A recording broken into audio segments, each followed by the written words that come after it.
महाराष्ट्राच्या आरसा न्यूज मध्ये तुमच्या सगळ्यांचं स्वागत करतोय।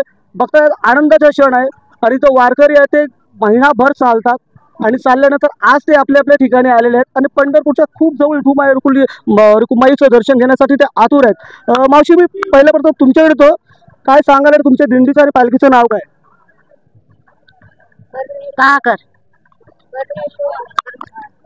पालखीचं नाव काय तुमच्या? कर्णेश्वर मा। कधी निघाला होता? 16 तारखेला। पाय बी दुखतात का जरा? नाही, काय नाही, काय नाही, काहीच नाही। माऊलीचं दर्शन झालं का? हो झालं। तर करायचं नाही झालं। हा झालं। खुश आहे तर हो तुम्ही? खुश खुश एकदम एकदम। काही तरच नाही? काहीच नाही। घरी गेल्यावर सुनबाई बरोबर चहा वगैरे देईल? ते पाहत असू ना। पाहत बसू म्हणजे नेमकं काय? नाही नाही, ते आता घरचं काय वातावरण असते वातावरण आता चाललंच हे। बरोबर आहे सगळं घरचं हो, वातावरण। सगळं सगळं चांगलं। आता सध्या किती वारी आपली? 9-10 झाले तसे कराड नाही झाल्या बाया। कराड नाही झाले म्हणजे धरसोड होत असते ना। धरसोड होते ना, कवा येणं होते कवा नाही होत, पण 9-10 झाल्या। 9-10 झाल्यात? हो। अजून करायची इच्छा आहे? हो। मग आता कोण कोण आले तुमच्या बरोबर? आम्ही आमच्या गावच्या दोघीच होते। नातू हे आमचा महाराज। हो, काय नातू? महाराज नातू येत। नातू आहेत का? हो। वा वा। पायात चप्पल नाही? अनवाणी पाहिजे। फक्त घरी गेल्यावर चहा सुनबाईला नियमानुसार म्हणायचं माऊली, गेल्या गेल्या माऊली शब्द टाकायचा। सुनबाई आतुर झाली पाहिजे, लगेच गरम चहा, थंडगार नाही दिला पाहिजे। मावशी, तुमच्या चेहऱ्यावर लय आनंदी दिसतोय मला।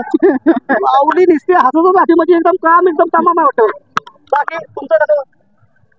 मी पहिल्यांदाच वारीत आले, पण नुसतं लोकांकडून ऐकलं होतं काय ऐकलेलं? की माऊलीच्या सोहळ्यामध्ये एवढं सुख आहे, पण आपल्या दृष्टीनं पाहिल्याशिवाय माणसाला कळत नाही।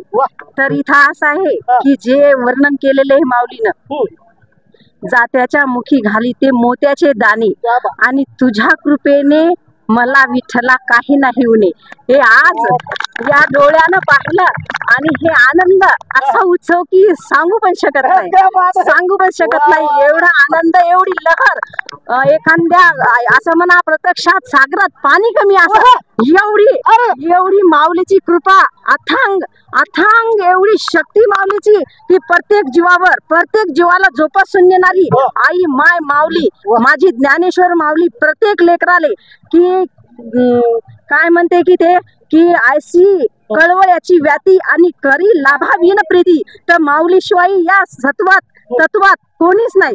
माऊली सारखं आता जे दृश्य पाहिलं ना डोळ्यानं, ते पहिलं जीवनातली पहिली वारी आहे असं पाहण्याचं की कोणाचा धक्का बुक्का जरी झाला तरी कोणतं मनात वैर न येता आणि द्वेष न येता आणि फक्त माऊली माऊली माऊली माऊली माऊली माऊली। टाळ्या वाजवा तुम्ही, कारण पहिली वारी एवढी चांगली अनुभवतात। खरंच एक माऊलीचं दर्शन फक्त माऊली।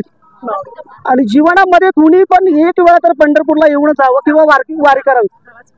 माझी जी पहिली वारी, माझी फक्त मी 5 दिवस सुट्ट्या टाकल्यात पण वारी अनुभवली आणि खरंच वारीच आहे। आणि मी मावशी काय माझ्या लक्ष देते का? आहे ना मी बरोबर? काय बाबा माऊलीकडे जातो जरा, माऊली काय नेमकं? काहीच नाही माऊली, काहीच नाही माऊली काहीच नाही। माऊली आहे की? माऊली आहे, सर्वच माऊली म्हणून सर्व आहे। तर सगळं टेन्शन आहे का? काहीच नाही। काय नाही ना? नाही, पाय बी काही दुखत नाही? काहीच नाही, काही त्रास नाही? काहीच तर तर झेंडू बाम आणायचा?